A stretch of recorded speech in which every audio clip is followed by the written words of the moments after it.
저는 오늘 본문 말씀을 통해서 하나님의 열심이라는 제목으로 하나님의 말씀을 선포하도록 하겠습니다. 교회의 아버지 어거스틴의 고백론에 보면 이런 대화가 있습니다. 어거스틴에게 한 불신자가 하나님은 없다는 마음을 가지고 비아냥거리며 하나님은 이 세상을 창조하기 전에 무엇을 하고 있었습니까? 라고 묻자 어거스틴이 하나님께서는 당신처럼 오지랖 넓은 사람을 위해 지옥을 예비하고 계셨지요 라고 대답했다고 합니다. 무한한 하나님이 어떤 존재인지, 어떤 일을 하시는지 유한한 인간이 모든 것을 다 파악할 수 없다는 뜻이죠. 우리는 하나님이 계시다는 것을 다 압니다. 또한 하나님께서는 전지전능하시다. 하나님께서는 모든 것을 다스리신다 고백도 합니다. 그래서 우리는 이 대화를 들을 때는 그저 웃으면서 재치 있는 대답이라고 생각할지 모르겠습니다. 그런데 우리도 가끔은 이런 마음이 생길 때가 있진 않나요? 우리가 살아가면서 이 불신자가 했던 질문과 비슷한 질문을 하는 자기 자신을 만날 때가 있진 않나요? 우리의 유한한 생각으로 하나님을 평가하고 하나님을 제한하는 것이죠. 내 삶 가운데 어려움과 고통이 찾아오면 그 환경 속에서 하나님을 신뢰하지 못하고 급기야 하나님은 어디에 계실까? 라는 생각을 하는 것이죠. 그러다가 차마 하나님이 없다고 말하지는 못하니 하나님께서는 나를 미워하시나 보다 라고 생각을 할 때도 있습니다. 하나님께서 계시지 않은 것 같은 환경을 직면했을 때 하나님이 나를 싫어한다고 생각이 들도록 하는 환경이 나의 목을 졸라올 때 우리는 어떻게 해야 합니까? 결론부터 말씀드리면 하나님의 열심을 보라는 것입니다. 오늘 본문의 배경은 이렇습니다. 고대 근동의 초강대국이었던 아수르 제국이 주변의 국가를 차근차근 정복하고 이제는 유다의 주요 성읍들을 연달아 공격해 차지했습니다. 그리고 드디어 대군을 이끌고 예루살렘 앞까지 도달했습니다. 그리고 랍사게라는 장군을 보내서 유다를 조롱하고 유다에게 위협을 가했습니다. 국가의 절체절명의 위기, 절망적인 상황에서 히스기야 왕은 하나님 앞에 엎드려 기도하기 시작합니다. 오늘 본문 말씀은 그 기도의 구체적 응답에 대한 내용입니다. 21절입니다. 아모스의 아들 이사야가 사람을 보내어 히스기야에게 이르되 하나님의 이스라엘의 하나님 여호와께서 말씀하시되 내가 아수르의 사네립 왕의 일로 내게 기도하였도다 하시고 하나님은 아수르의 침공이라는 환경을 통해서 그의 백성 이스라엘이 하나님을 찾도록 하셨습니다.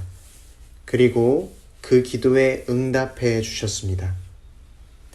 하나님은 그동안 일하시지 않은 게 아닙니다. 하나님께서는 당신의 때를 기다리고 계셨습니다. 하나님의 크신 지혜로 하나님의 자녀를 이끌어 가시는 것, 우리의 방식대로 가는 것이 아니라 하나님이 우리의 길을 빚어 가시고 만들어 가시는 것, 본문은 이것을 하나님의 열심이라고 말합니다. 하나님은 당신의 크신 지혜로 우리에게 필요한 것을 허락하십니다. 그래서 우리는 하나님께서는 내게 제일 좋은 것을 주신다 확실하게 말할 수 있는 것이죠. 그래서 지금 어렵고 힘든 문제가 있어도 결국 이 또한 하나님께서 일하고 계신다는 확신 속에서 살아갈 수 있습니다. 오늘 히스기야의 기도에 응답하신 하나님께서 뭐라고 말씀하십니까? 29절에 내가 나를 거슬러 분노함과 내 오만함이 내 귀에 들렸으므로 내가 갈고리로 내 코를 꿰며 재갈을 내 입에 불러 너를 오던 길로 돌아오게 하리라.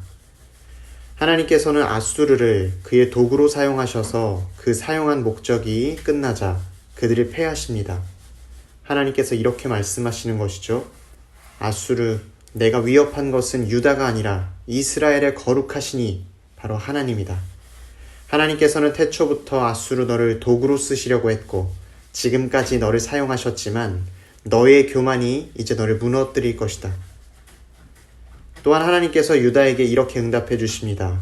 왕에게 징조를 보여주리라 말씀해 주시는데 30절 왕이여 이것이 왕에게 징조가 되리니 올해는 스스로 난 것을 먹을 것이요 둘째 해에는 또 거기에서 난 것을 먹을 것이요 셋째 해에는 심고 거두며 포도나무를 심고 그 열매를 먹을 것이니이다. 황폐해진 유다 땅 가운데 하나님께서 징조를 보여주십니다. 아무것도 남지 않았던 유다를 회복시켜 주십니다.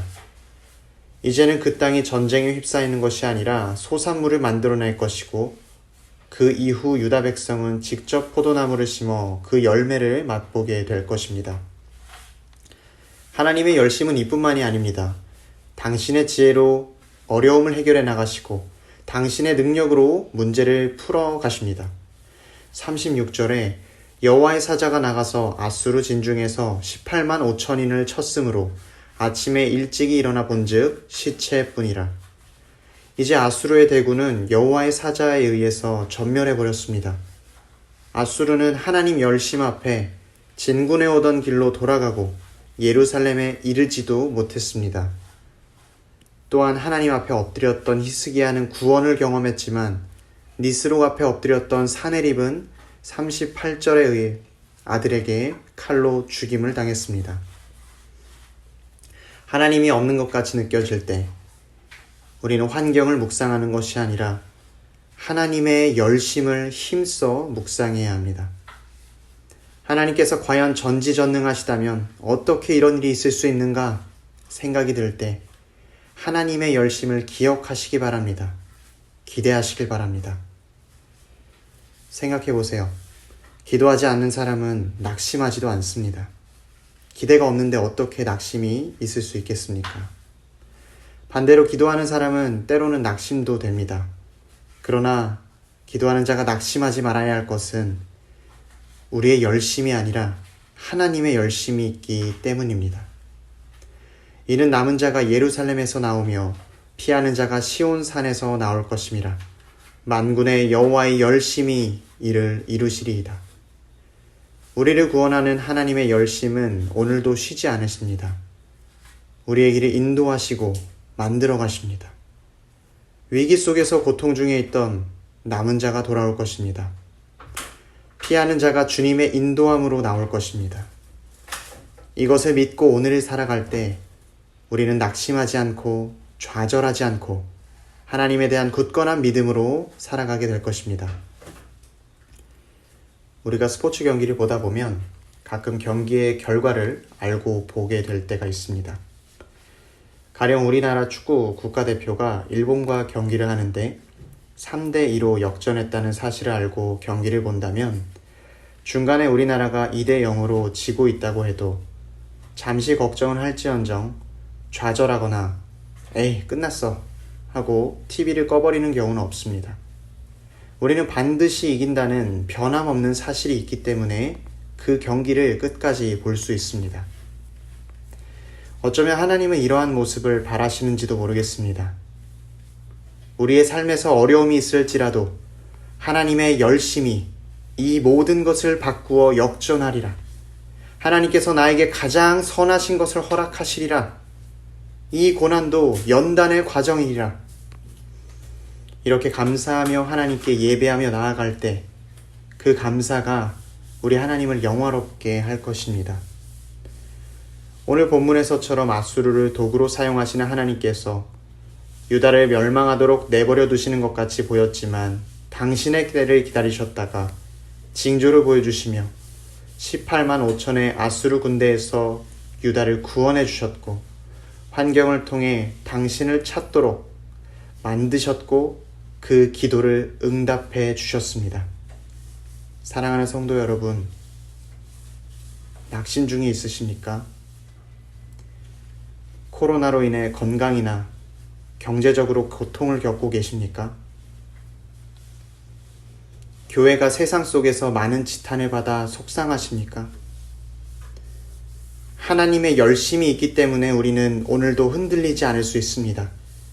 우리가 하나님의 열심을 기억할 때 우리는 좌절이 아니라 하나님이 주시는 징조를 경험하게 될 것입니다. 오늘도 하나님께서 열심으로 일하시기 때문입니다. 사랑하는 성도 여러분, 기억하십시오. 우리의 믿음은 나의 결심으로 지킬 수 없습니다. 하나님은 도대체 무엇을 하고 계실까? 라는 좌절과 절망에 빠질 때 우리는 하나님의 열심을 묵상하고 그 자리에서 다시 일어서야 합니다. 오늘 이 말씀을 듣는 모든 분들이 이런 은혜를 경험하시기를 축원합니다. 기도하겠습니다. 사랑의 하나님, 좌절과 절망 속에서 낙심하지 않고 주님께 기도하는 우리 되길 원합니다. 오늘도 당신의 열심으로 우리에게 역사해 주시옵소서. 우리의 삶 속에서 여전히 두려움과 어려움이 존재할지라도 주님이 일하심을 믿습니다. 우리가 살아가는 인생길 어떻게 될지 아무도 모르나 주님이 주신 징조를 기대하고 믿으며 오늘 하루도 주님 붙잡고 살아갑니다. 우리 삶 가운데 주님이 주신 기쁨이 가득하게 도와주시옵소서. 주님, 마지막으로 교회가 많은 손가락질을 이 세상 속에서 당하고 있습니다. 겸손히 우리의 잘못을 회개하오니 주님 용서하여 주시고 회복시켜 주시옵소서. 이 모든 간구를 살아계신 예수 그리스도의 이름으로 기도합니다. 아멘.